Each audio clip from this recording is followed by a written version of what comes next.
नमस्कार दोस्तों, स्वागत है आपका एक बार फिर से स्कूल एकेडमी में। चलिए हम टॉपिक पे चलते हैं और जानते हैं स्तूप के बारे में। दोस्तों, हमने देखा कि बौद्ध आदर्श और व्यवहार ब्राह्मण, जैन तथा कई अन्य परंपराओं के साथ संवाद और तर्क वितर्क की प्रक्रिया से उभरे। इनमें से कई परंपराओं के विचार और आचार ग्रंथों में नहीं लिखे गए। इस तरह के मेलजोल को हम पवित्र स्थलों के उभरने की प्रक्रिया को देखकर भी समझ सकते हैं।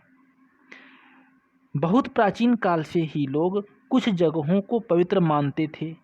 अक्सर जहाँ खास वनस्पति होती थी, अनूठी चट्टानें थी या विस्मयकारी प्राकृतिक सौंदर्य था, वहाँ पवित्र स्थल बन जाते थे। ऐसे कुछ स्थलों पर एक छोटी सी वेदी भी बनी रहती थी, जिन्हें कभी कभी चैत्य कहा जाता था। बौद्ध साहित्य में कई चैत्यों की चर्चा है। इसमें बुद्ध के जीवन से जुड़ी जगहों का भी वर्णन है, जहाँ वे जन्मे थे लुम्बिनी, जहाँ उन्होंने ज्ञान प्राप्त किया बोध गया, जहाँ उन्होंने प्रथम उपदेश दिया सारनाथ, और जहाँ उन्होंने निब्बान प्राप्त किया कुशीनगर।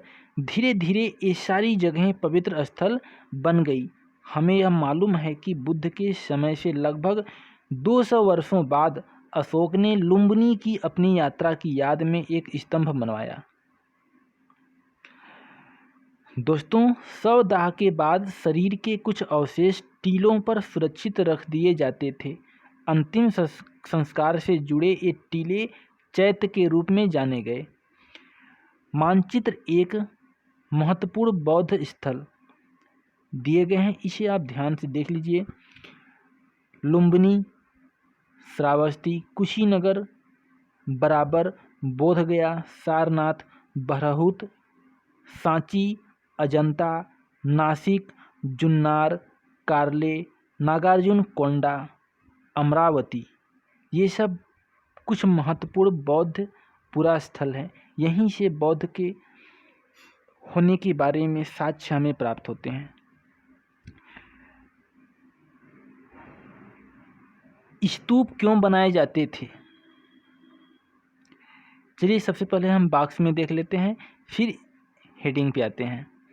यह उद्धरण महापरिनिब्बाण सूत्र से लिया गया है, जो सूत्र पिटक का हिस्सा है। परिनिर्वाण से पूर्व आनंद ने पूछा, भगवान, हम तथागत, मतलब कि बुद्ध का दूसरा नाम तथागत भी था। आनंद महात्मा बुद्ध को इसी नाम से संबोधित करते थे। भगवान, हम तथागत के अवशेषों का क्या करेंगे? बुद्ध ने कहा, तथागत के अवशेषों को विशेष आदर देकर खुद को मत रोको। धर्मोत्साही बनो, अपनी भलाई के लिए प्रयास करो। लेकिन विशेष आग्रह करने पर बुद्ध बोले, उन्हें तथागत के लिए 4 महापथों के चौक पर थूप, मतलब कि स्तूप का पाली रूप, स्तूप को पाली में थूप कहते हैं, बनाना चाहिए। जो भी वहाँ धूप या माला चढ़ाएगा या वहाँ सिर नवाएगा या वहाँ पर हृदय में शांति लाएगा, उन सब के लिए वह चिरकाल तक सुख और आनंद का कारण बनेगा।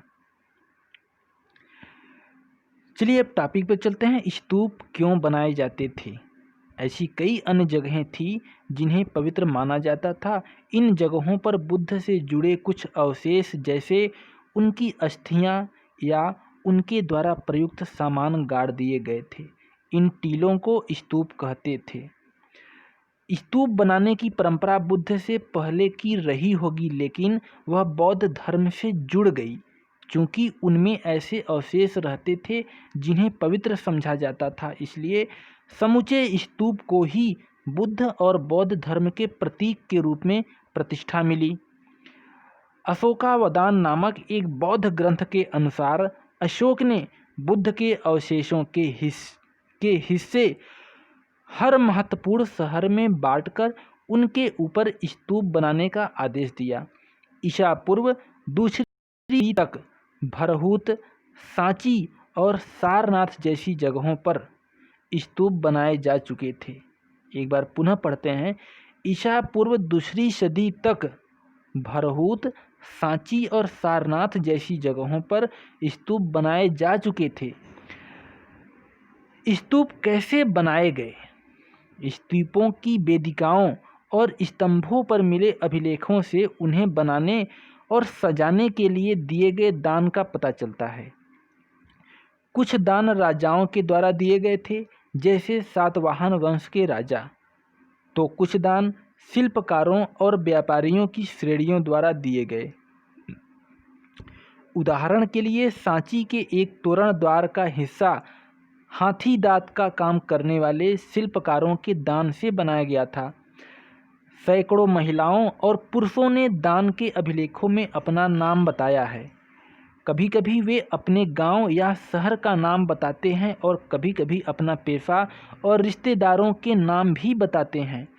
इन इमारतों को बनाने में भिक्षुओं और भिक्षुणियों ने भी दान दिया। स्तूप की संरचना। स्तूप, जिसे संस्कृत में टीला कहते हैं, का जन्म एक गोलार्ध लिए हुए मिट्टी के टीले से हुआ, जिसे बाद में अंड कहा गया। धीरे धीरे इसकी संरचना ज़्यादा जटिल हो गई, जिसमें कई चौकोर और गोल आकारों का संतुलन बनाया गया। अंड के ऊपर एक हर्मिका होती थी। यह छज्जे जैसा ढांचा देवताओं के घर का प्रतीक था।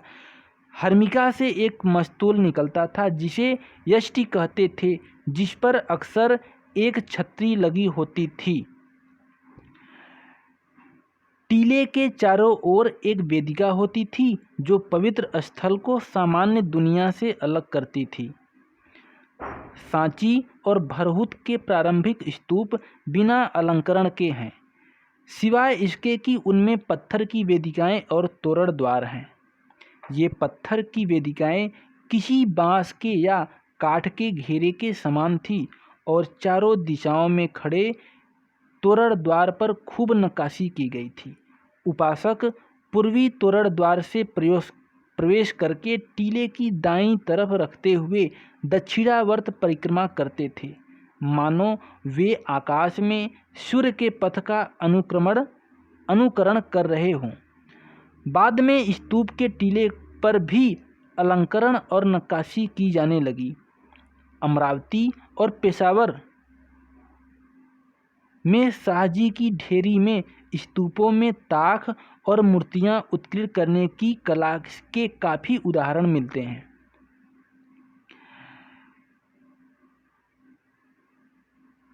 चित्र 4.10 क और चित्र 4.10 ख में स्तूपों के प्रतिरूप दिए गए हैं। आप इन्हें ध्यान से देख लीजिए। चलिए हम आगे बढ़ते हैं और देखते हैं स्तूपों की खोज किस प्रकार से हुई। अमरावती और सांची की नियति।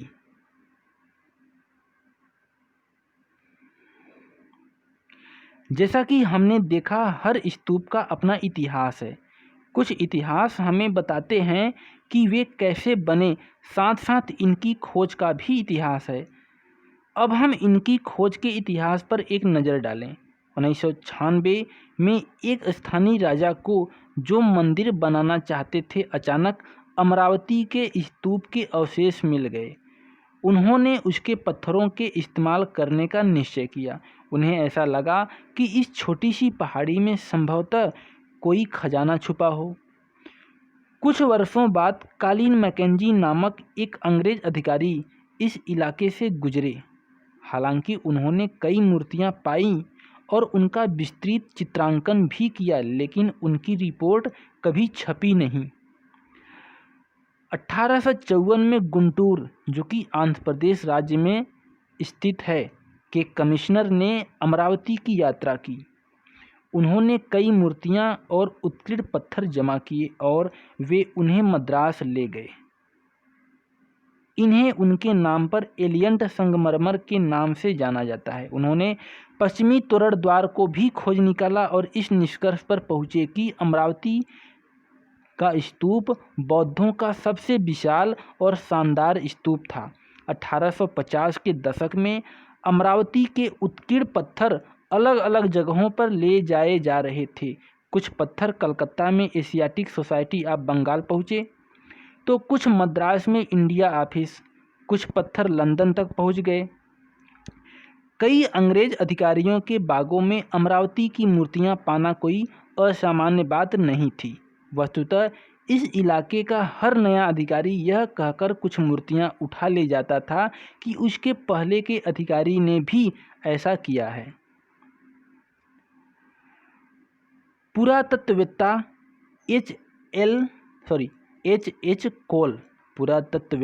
एच.एच. कोल उन मुट्ठी भर लोगों में एक थे जो अलग सोचते थे। उन्होंने लिखा, इस देश की प्राचीन कलाकृतियों की लूट होने देना मुझे आत्मघाती और असमर्थनीय नीति लगती है।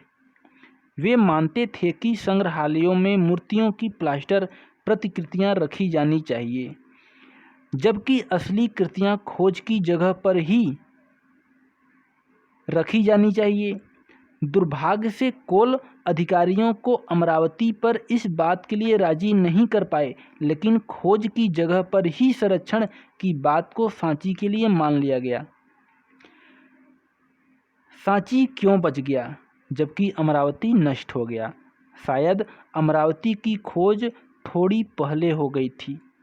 तब तक विद्वान इस बात के महत्व को नहीं समझ पाए थे कि किसी पुरातात्विक अवशेष को उठाकर ले जाने की बजाय खोज की जगह पर ही संरक्षित करना कितना महत्वपूर्ण था।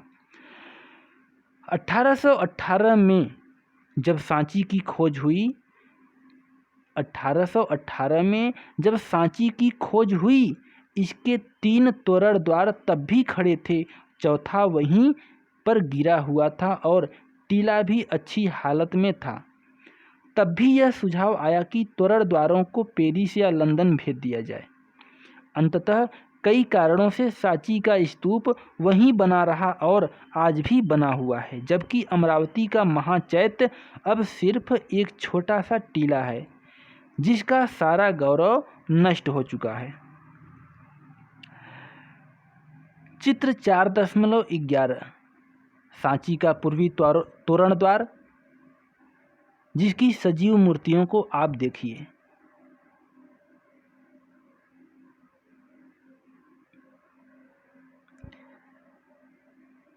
चित्र 4.12 तोरण का एक हिस्सा।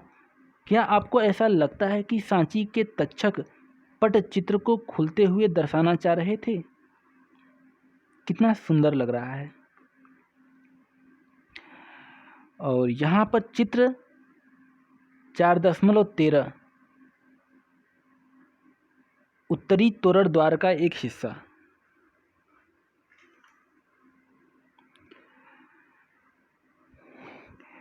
चलिए दोस्तों, अगले टॉपिक पे चलते हैं और देखते हैं मूर्ति कला।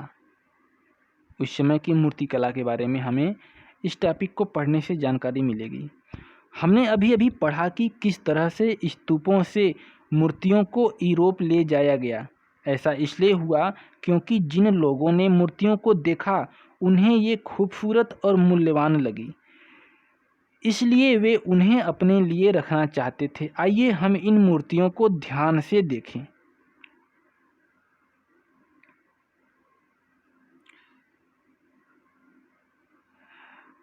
पत्थर में गढ़ी कथाएं। आपने ऐसे घुमक्कड़ कथावाचकों को देखा होगा जो अपने साथ कपड़ों या कागज पर बने चित्रों को लेकर घूमते हैं। जब वे कहानी कहते हैं तब वे इन चित्रों को दिखाते हैं। पहली बार देखने पर तो इस मूर्तिकला अंश में फूस की झोपड़ी और पेड़ों वाले ग्रामीण दृश्य का चित्रण दिखता है। चित्र 4.13 को देखिए।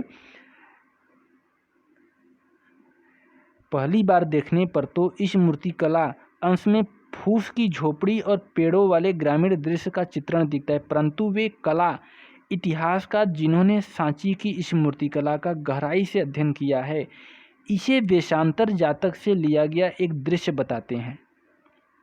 यह कहानी एक ऐसे दानी राजकुमार के बारे में है जिसने अपना सब कुछ एक ब्राह्मण को सौंप दिया और स्वयं अपनी पत्नी और बच्चों के साथ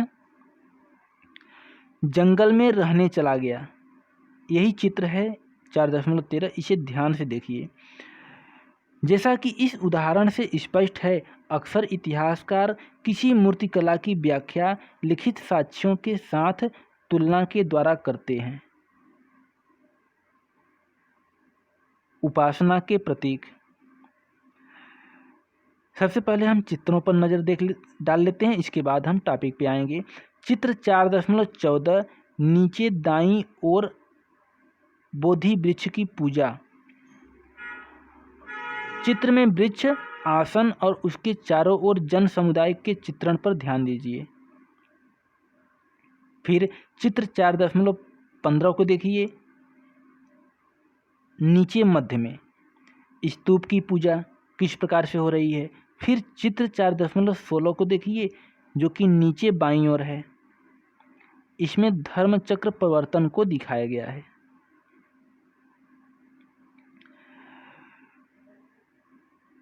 बौद्ध मूर्तिकला को समझने के लिए कला इतिहासकारों को बुद्ध के चरित्र लेखन के बारे में समझ बनानी पड़ी। बौद्ध चरित्र लेखन के अनुसार एक वृक्ष के नीचे ध्यान करते हुए बुद्ध को ज्ञान प्राप्ति हुई। कई प्रारंभिक मूर्तिकारों ने बुद्ध को मानव रूप में न दिखाकर उनकी उपस्थिति प्रतीकों के माध्यम से दर्शाने का प्रयास किया। उदाहरणतः रिक्त स्थान चित्र 4.14 को देखिए। बुद्ध के ध्यान की दशा तथा स्तूप चित्र 4.15 महापरिनिब्बाण के प्रतीक बन गए। चक्र का भी प्रतीक के रूप में प्रायः इस्तेमाल किया गया। चित्र 4.16 को देखिए। यह बुद्ध द्वारा सारनाथ में दिए गए पहले उपदेश का प्रतीक था। जैसा कि स्पष्ट है, ऐसी मूर्तिकला को अक्षरशः नहीं समझा जा सकता। उदाहरणतः पेड़ का तात्पर्य केवल एक पेड़ नहीं था, वरन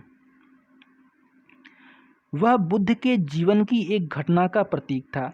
ऐसे प्रतीकों को समझने के लिए यह जरूरी है कि इतिहासकार कलाकृतियों के निर्माताओं की परंपराओं को जाने। चलिए अब अगले टॉपिक पे चलते हैं और जानते हैं लोक परंपराएं। सांची में उत्कीर्णित बहुत सी अन्य मूर्तियाँ शायद बौद्ध मत से सीधी जुड़ी नहीं थी। इनमें कुछ सुंदर स्त्रियां भी मूर्तियों में उत्कीर्णित हैं, जो तोरण द्वार के किनारे एक पेड़ पकड़कर झूलती हुई चित्र 4.17 में दिखाई गई है। शुरू में विद्वान इस मूर्ति के महत्व के बारे में थोड़े असमंजस में थे। इस मूर्ति का त्याग और तपस्या से कोई रिश्ता नजर नहीं आता, लेकिन साहित्यिक परंपराओं के अध्ययन से वे समझ पाए कि यह संस्कृत भाषा में वर्णित शालभंजिका की मूर्ति है। लोक परंपरा में यह माना जाता था कि इस स्त्री द्वारा छुए जाने से वृक्षों में फूल खिल उठते थे और फल होने लगते थे। ऐसा लगता है कि यह एक शुभ प्रतीक माना जाता था और इस कारण स्तूप के अलंकरण में प्रयुक्त किया गया। शालभंजिका की मूर्ति से पता चलता है कि जो लोग बौद्ध धर्म में आए, उन्होंने बुद्ध पूर्व और बौद्ध धर्म से इतर दूसरे विश्वासों, प्रथाओं और धारणाओं से बौद्ध धर्म को समृद्ध किया। सांची की मूर्तियों में पाए गए कई प्रतीक या चिन्ह निश्चय ही इन्हीं परंपराओं से उभरे थे। उदाहरण के लिए जानवरों के कुछ बहुत खूबसूरत उत्कीर्णन यहाँ पर पाए गए हैं। इन जानवरों में हाथी, घोड़े, बंदर और गाय बैल शामिल हैं। हालांकि सांची में जातकों से ली गई जानवरों की कई कहानियां हैं। ऐसा लगता है कि यहाँ पर लोगों को आकर्षित करने के लिए जानवरों का उत्कीर्णन किया गया था। साथ ही जानवरों को मनुष्यों के गुणों के प्रतीक के रूप में इस्तेमाल किया जाता था। पुनः पढ़ते हैं दोस्तों एक बार फिर से। जानवरों को मनुष्यों के गुणों के प्रतीक के रूप में इस्तेमाल किया जाता था। उदाहरण के लिए हाथी शक्ति और ज्ञान के प्रतीक माने जाते थे। इन प्रतीकों में कमल दल और हाथियों के बीच एक महिला की मूर्ति प्रमुख है। चित्र 4.19 में ये हाथी उनके ऊपर जल छिड़क रहे हैं। 4.19 में हाथी जो हैं उनके ऊपर जल छिड़क रहे हैं, जैसे वे उनका अभिषेक कर रहे हों। जहाँ कुछ इतिहासकार उन्हें बुद्ध की माँ माया से जोड़ते हैं, तो दूसरे इतिहासकार उन्हें एक लोकप्रिय देवी गजलक्ष्मी से जोड़ते हैं। गजलक्ष्मी सौभाग्य लाने वाली देवी थी, जिन्हें प्रायः हाथियों के साथ जोड़ा जाता है। यह भी संभव है कि इन उत्कीर्णित मूर्तियों को देखने वाले उपासक इसे माया और गजलक्ष्मी दोनों से जोड़ते थे। कई स्तंभों पर दिखाए गए सर्पों को भी देखिए, चित्र 4.21 में। यह प्रतीक भी ऐसी लोक परंपराओं से लिया गया प्रतीत होता है जिनका ग्रंथों में हमेशा जिक्र नहीं होता था। दिलचस्प बात यह है कि कला पर लिखने वाले आधुनिक इतिहासकारों में एक शुरुआती इतिहासकार जेम्स फर्गुसन ने सांची को वृक्ष और सर्प पूजा का केंद्र माना था। इस नाम को आप लोग ध्यान में रखिएगा कि जेम्स फर्गुसन ने सांची को वृक्ष और सर्प पूजा का केंद्र माना था। वे बौद्ध साहित्य से अनभिज्ञ थे। तब तक ज़्यादातर बौद्ध ग्रंथों का अनुवाद नहीं हुआ था, इसलिए उन्होंने सिर्फ उत्कीर्णित मूर्तियों का अध्ययन करके अपने निष्कर्ष निकाले थे।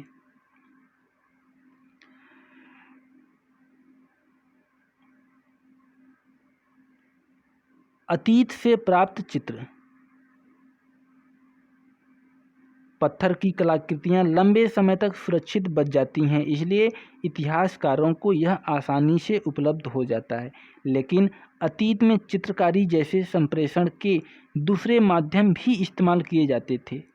उनमें जो सबसे अच्छी हालात में बचे हुए हैं वे गुफाओं की दीवारों पर बने चित्र हैं।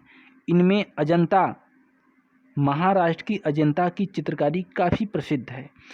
अजंता के चित्र जातकों की कथाएं लिखते हैं। इनमें राज दरबार का जीवन, शोभा यात्राएं, काम करते हुए स्त्री पुरुष और त्यौहार मनाने के चित्र दिखाए गए हैं। कलाकारों ने त्रिविम रूप देने के लिए आभा भेद तकनीक का प्रयोग किया। कुछ चित्र बिल्कुल स्वाभाविक और सजीव लगते हैं। देखिए चित्र 4.20 में अजंता से लिया गया एक चित्र जिसमें बैठे हुए व्यक्ति और उनके सेवकों को दिखाया गया है। चित्र 4.19 में गजलक्ष्मी को दिखाया गया है, जिस पर हाथी पानी के फव्वारे गिरा रहे हैं। मानो लगता है कि जैसे उनका अभिषेक कर रहे हों, जिसके बारे में हमने नीचे पढ़ा है। दोस्तों इस वीडियो में इतना ही। और टॉपिक नंबर 10 नई धार्मिक परंपराएं, इसके बारे में हम अगले वीडियो में देखेंगे। तब तक के लिए नमस्कार।